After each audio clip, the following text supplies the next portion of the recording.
Welcome to the Six Hats podcast, where I, Dr. Shami, a lifestyle and nutritional medicine family doctor, will talk about how women strive to find balance each day by juggling their six roles, being a woman, mother, daughter, partner, business owner, and professional.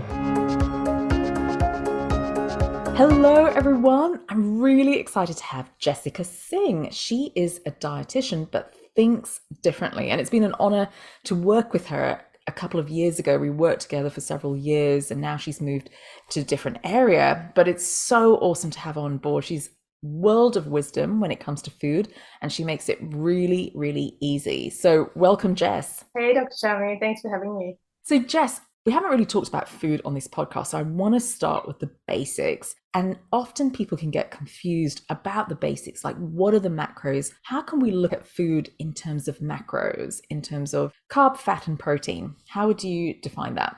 Right. Yeah. I guess we've heard about what macros are and how to count your macros, and essentially what the three macronutrients are: carbohydrates, protein, and fat. So these big nutrients, these macronutrients, all hold an energy value, so a calorie value. And to provide a bit of information about that, so carbohydrates and protein per gram, they have 4 calories, and for fat, it's got a bit more, so it's got 9 calories per gram. So essentially everything that we eat falls under, one of these macros, or often a mixture of these macros. And I guess another thing is alcohol is another thing that has an energy value or a calorie value of about 7 calories per gram. So I guess that is a very quick overview of what macros are. Excellent. I loved how you mentioned it. But for those listeners who are not quite sure what a carb is, can we give examples of a carb, 100%. fat, and protein? Yeah. So carbohydrates, I think of it as on a bit of a spectrum. So on one end of the spectrum, we'll have the carbohydrates that are more fibrous and less starchy or less sugary. So these will be a lot of your green leafy vegetables, a lot of your vegetables that grow above ground. And then, along the spectrum, you get vegetables and fruit and grains that hold a bit more sugar and a bit more starch. And those will, be your potatoes, your sweet potatoes, or a lot of your grain-based products, your wheat, rye, barley, oats, things like that. And, even your simple carbohydrates like your sugar and things like that. And for protein, there is animal sources of protein like your beef, chicken, fish, eggs, things like that. And your plant-based sources of protein, so your tofu, tempeh, legume. And just, to go back on what we were talking about, like things like legumes, even though I just said it, falls under protein, it actually holds probably more carbohydrates than protein. So that just kind of shows that, a lot of food, and I guess we often think about legumes as a good plant-based source of proteins, but if you actually break down the macros, you'd see that it probably provides a bit more carbohydrates per gram than protein. Do you know what? That's something I learned from you, Jess. It was actually a wake-up call. Yeah. I remember when you were analyzing my diet, and it was, at that time, I was eating lentils, and I did not think of it as a carbohydrate. Yeah, I know. Neither did I. But yeah, and even chickpeas as a carbohydrate, like more carbs to protein. Exactly. And I was really reflecting on the South Asian Indian diet and how it could be rice with chickpeas, with lentils, and maybe sweet potato. And literally. And then if you look at that and, we just think it's like, oh, it's just a bit of rice, and thinking, oh, it's more of the other stuff, and it, it should be fine. And if you look at just the protein content of that, it's actually really low. And I think if we think about kind of, well, how much protein do we need and how much am I going to get from chicken versus lentils or chickpeas, like, sure, you can get the same amount of protein, but at a lot higher cost, like a lot more calories that someone's going to consume if they're trying to hit a certain protein amount. So that's, also why we probably, I would tell people to think very carefully where they're getting their protein sources from, and they're really all not created equally. So true. Yeah. So true. And I love how you mentioned about simple and complex carbs, because not all carbs are bad. No. And I think that's a really important point to make. 100%. And I think, we've known each other for a long time, and I was, very into the ketogenic diet and the low carb diet, which I still think is great and it's got lots of wonderful benefits. But I think, I've also had to really change my thinking around not lumping carbohydrates all into this one category of bad, or it can't be incorporated, because it so can be incorporated. And sometimes I think it's even really beneficial depending on someone's lifestyle, or for the simple fact that they just don't want to live a life without having carbohydrates. And so we need to learn how to integrate that in a way that they can still get their health goals. Absolutely. And it's really interesting you said that, because it really makes me think about not one size fits all. Because I know many women who are carnivore, I know Mm, many women patients who are low carb, ketogenic, mm, and then others are paleo, or they just eat a balanced diet of carbs, fat, and protein. yeah, And it's really interesting because whatever group you're in, you tend to be flying the flag for that group. totally. No other diet should be, it can't be anything else but Yes. your diet. Yeah. But it's really important to know that every person is so different. Yeah. So I actually know a patient who came to see me because she went very low carb, ketogenic, but became insomniac. But she actually could not sleep. And then it caused her so much mental distress, it actually triggered depression, because it was weeks and weeks and weeks of not sleeping on a very, very low carb diet. And so it's really important to note that each body is so different. Because often I remember your consults, Jess, where you actually mentioned about that, how, some women actually need a bit of carb at Mm. night to enable them to sleep. I think it's also important to remember that sometimes something can work for a while and then it doesn't. And I think we need to be able to have the flexibility to change that and kind of own if something isn't working. And I think you're so right in saying that, once we get our heart set on this way of eating, we are very pro that and find it quite hard to change or kind of realize that, hang on, why isn't this working anymore? And I think for a lot of the times, low carb works really well. But I also think that, someone's lifestyle may change along the way, and they might start going, okay, all these good things that once happened, it's not maintainable, it's not happening anymore, it's gone away. But we get a bit scared to change because, yeah, that with low carb, I'm not saying everybody thinks that, but there is this, I think, underlying kind of maybe message that carbohydrates are a bit bad or they cause certain diseases. And so therefore, even having a little bit of it, which might be beneficial or might make someone feel a little bit better, yeah, we become a very apprehensive or a bit scared to go there and then, yeah, have to, live with certain things like not sleeping, when hopefully it can be resolved with a bit of change in the macros. And a few more points on low carb. And I always laugh at this because all these diets have come out in the last 10, 15 years. And I laugh at the low carb diet because, to be honest with you, it's called low carb because we're eating too much carb. But we've just named it. In actual fact, we should not be eating as many carbs as we are. Totally. I know. So interesting you say that. And I think that's the thing. I think we probably just eat too many carbs anyway. So when we start changing our diet, we call it a low carb diet, we call it a ketogenic diet. Maybe a ketogenic diet, yes, there's a lot more therapeutic implications for that. But if we're just talking about low carb for weight loss, or yeah, changing your body composition, I think, yeah, a lot of us are coming from a very, very high carbohydrate diet. And I think sometimes if we read what we read, we think we need to go as low as 20 grams and not be able to have, I guess, our typical carby foods. But actually, it might just be like, even if you change your diet by 50% and reduce your carbohydrates by 50%, and it may not like a typical low carb diet, but you're still probably going to get lots of benefits.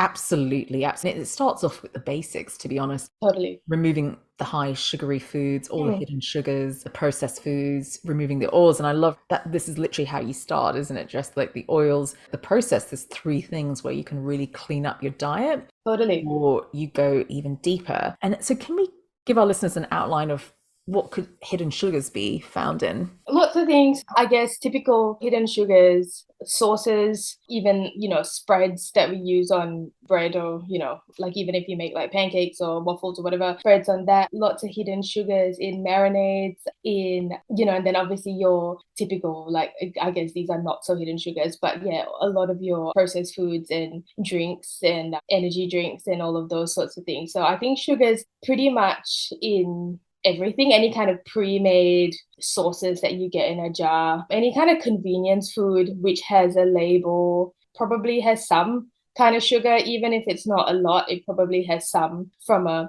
making it taste balanced and palatable. So I think, again, a lot of things have sugar, but I also think it's about really reading the label, seeing how much sugar there is in it, learning how to read a nutrition label and seeing, okay, per serve of this, how much sugar am I actually getting? And, is this something that may make my life a little bit easier? And I think it's pretty nuanced. I think it depends on where someone is in their health journey. And sometimes they may need a few of these products just to be able to, feed their family or from a convenience or a time perspective. So I think as much as we want to cut all of it out as much as we can, I think if you're going to have it, you probably need to choose the best of the lot that we have in the supermarket. Absolutely. I always give that outline of quite a good marker is 4 grams of sugar equivalent to 1 teaspoon. Yeah. And so would that be right? So when people look at the label, just go straight to carbohydrates, look at the sugar, and because it's always in grams, and that can give you a really good estimate of the number of teaspoons. And teaspoons, for some reason, has a more visual impact. Like once you divide it by 4 and you get the number of teaspoons, you just make a better decision because you probably won't ever put that many teaspoons in your own serve. True. Yeah. And you're like, oh, I would never have that. But if you have no idea, or even the gram, if you hear like, 16 grams, you're just like, oh, okay. If you've got no idea what that even looks like, then you'll be like, sure, okay, that's what it is then. Absolutely. And so when you start looking at barbecue sauces or tomato sauce, they're in 20s in terms of teaspoons. And also, like, so many of us don't even look at serving sizes. We just go for it. That's so true, isn't it? Because it's sort of like a little trick giving you a serving size. You think there's actually less sugar. Totally. Yeah. And it's just crazy. Like, even if you look at, I don't know, like something like a chocolate bar, and how I was looking at one the other day, and just for what to me would be a single serve chocolate bar, it was 3 servings. I was like, this is not 3 servings. Like, if nobody, well, I don't think most people would look at this chocolate bar and be like, oh yeah, sure, I'll eat this across 3 days. It's like, and so it's really interesting, even things that you would think is one serve, when you turn the packet around, it's really not. And I think that's probably how a lot of us get caught up. Absolutely. So Jess, you got this great outline of carbs, fat, and protein. Can we help our listeners? How do we create a simple food plate? So we're not going to any type of particular diet. We're literally going through the basics of a healthy, balanced food plate. Sure.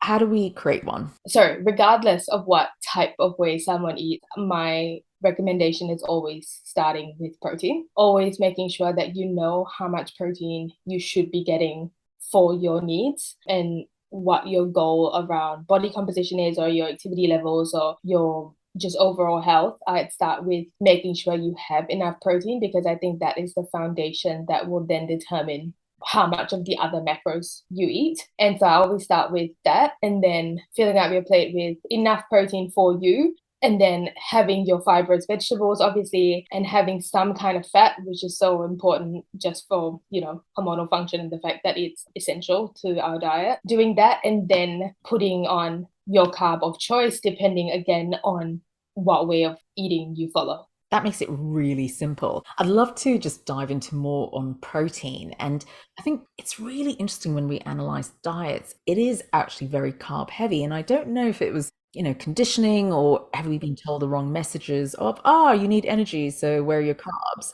It's really interesting looking at different plates where it's so much carb heavy. And to be honest, 9 times out of 10 of my patients are under eating protein. And I think you're right in terms of the energy stuff, because that's what I heard growing up. That's what I heard in uni about the fact that you can't possibly cut your carbohydrates. Probably 2 things. It's that you need your whole grains. And then the other thing, it's like, well, it's energy, so you have to have it. And I think there is a place for both of it. I think if someone wants to have whole grains in their diet, that's fine. And if they're doing a lot of activity where they will benefit from a bit more carbohydrates in their diet, that's fine as well. But I think like we've spoken about before, like an athlete and someone who is sedentary, sitting behind a desk, it's like you can't imagine that they will require the same amount of carbohydrates and the same amount of protein. So I think probably in so much of nutrition, at least what I heard in uni and things like that, we always talk about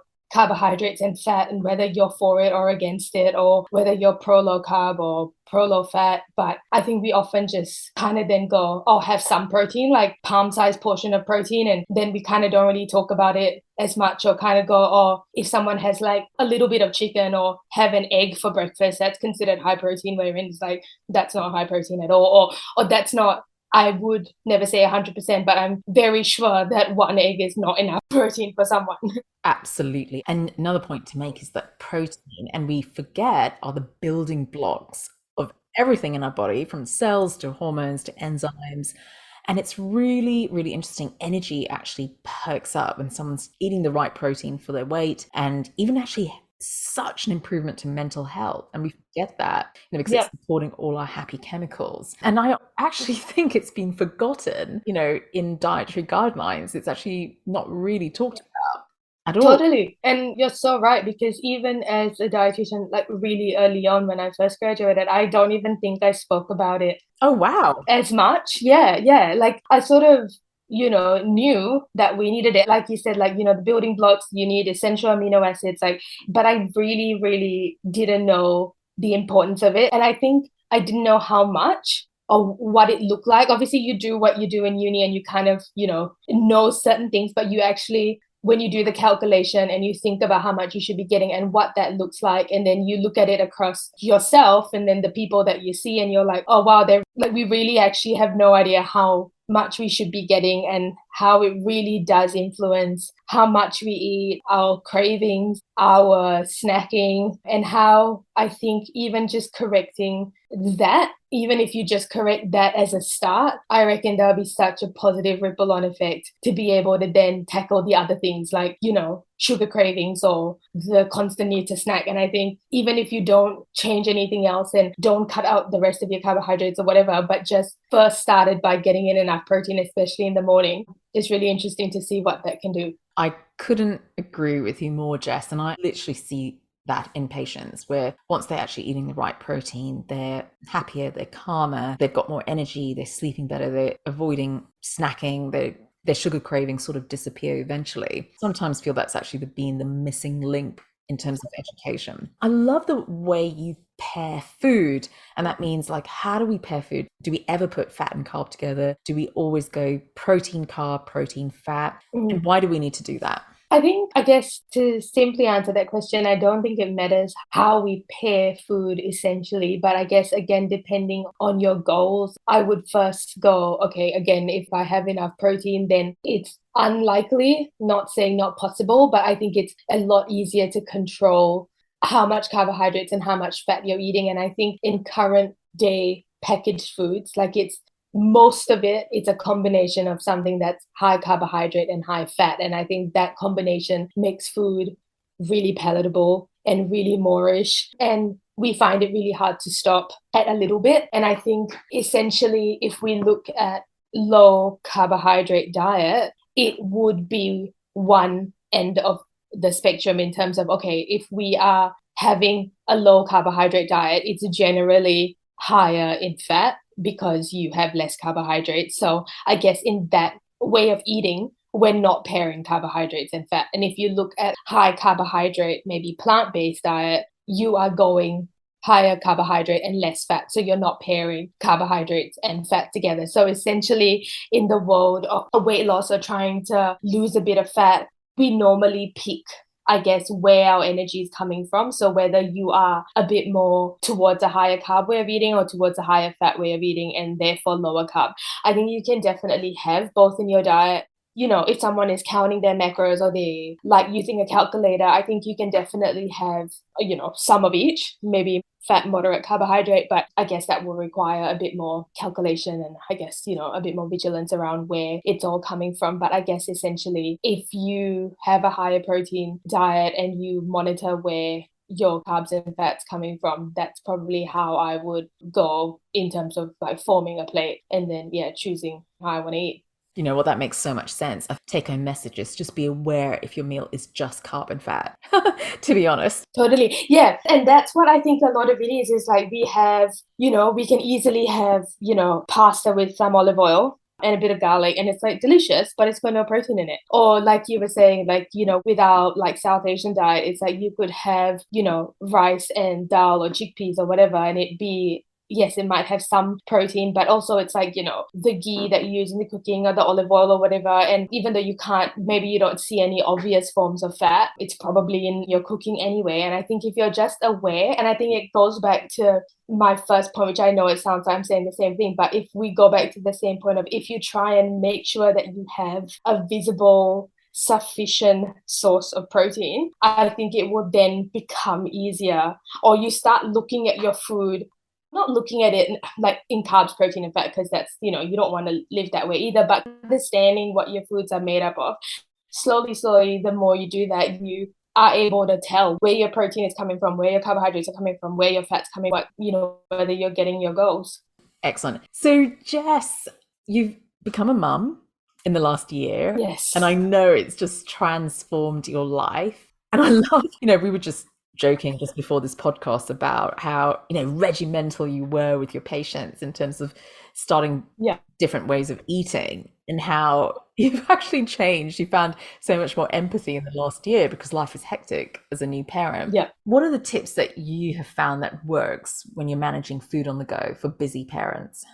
I think it's number one, acknowledging that the way you used to eat, and this is personal, at least for me, the way I used to eat, or the way I would spend all my time looking at, certain products, or sourcing certain foods, or ordering stuff online, or doing all those things, that is all gone. And that's fine. But I think it's a knowing that will change. Yeah. And I think I'm a lot more empathetic to the fact that it's not easy to always think about food. And I think a lot of the times when we're busy, we really, really just go to what's convenient. Probably how it's changed in the last year would be, again, eating on the go. I guess what I would do is just make sure that when you're eating, it's proper to start with. So that way you're, and when I mean proper, I mean like a proper meal, again, with the protein and with the fat and maybe with a bit of carbs, if that's what you're doing. And trying to make sure that you eat in a way that's filling and you're full, and therefore you are a lot less likely to snack, because again, I guess with most new parents, there's the sleep deprivation, there's the whole change in your sleep routine, and the fact that you're probably eating at hours, or eating a lot at hours you normally wouldn't, or you're eating a lot quicker, or you're a lot less mindful, which can obviously lead to then overeating or poorer choices or whatever. So I guess kind of managing food on the go, I'd always just make sure that eat a proper meal to start with. And if you were to have snacks, whether that's a protein shake or a good quality protein bar, or, yogurt or something like that. And yeah, again, that's the way my brain works, at least. Like I try and center it around protein, and whether you have that with, fruit or whatever, that's another thing. But I try and center it around protein, and just watching out for, I guess more energy dense or calorie dense snacks, like, just be mindful of, nuts and trail mix and things like that, because they really can add up. And yeah, just know that, again, with things like nuts and things like that, as much as they're healthy and we told that they are full of protein, they're probably more full of fat than protein, again. And if that works for you, and if that is in line with what you're doing, that's great. But I think, again, for so many of us, we think about it as a high protein snack when it's actually got probably more fat than protein in it. So just something That's to note. brilliant, Jess. Really, really, and especially a good starting point for many people who've had a life transition where they had the time, to meal prep, to have a think about what they're eating, have a much more control over their choices, to a complete transition in their life where, there are other priorities. Totally. And it's actually really hard to stay on track sometimes. So definitely there's lots of empathy there. Thank you so much, Jess, for your time. We need to bring you back. There's so much more to talk about in terms You're of welcome. fasting and all sorts of yes. Absolutely. We love talking about that, and we need to bring you back for it. So Jess, thank you so much. Now, before we let you go, where can people find you? I am based in Geelong in Victoria, and my website is www.geelongdieteticsandnutrition.com.au. Fantastic. So please get in touch with Jess. She will guide you through it. she will work out how much protein you need. If that's one thing I do. Absolutely. And just guide you in a really lovely, empathic, and non judgmental way. And often, there's so many books out there and it's really confusing. And that's what I find, that you can take on a book, think it's working, but actually each body is so different. Yeah. So it's actually really important to have guidance if you're finding a struggle to lose weight or for various other reasons. Jess is brilliant with gut health as well.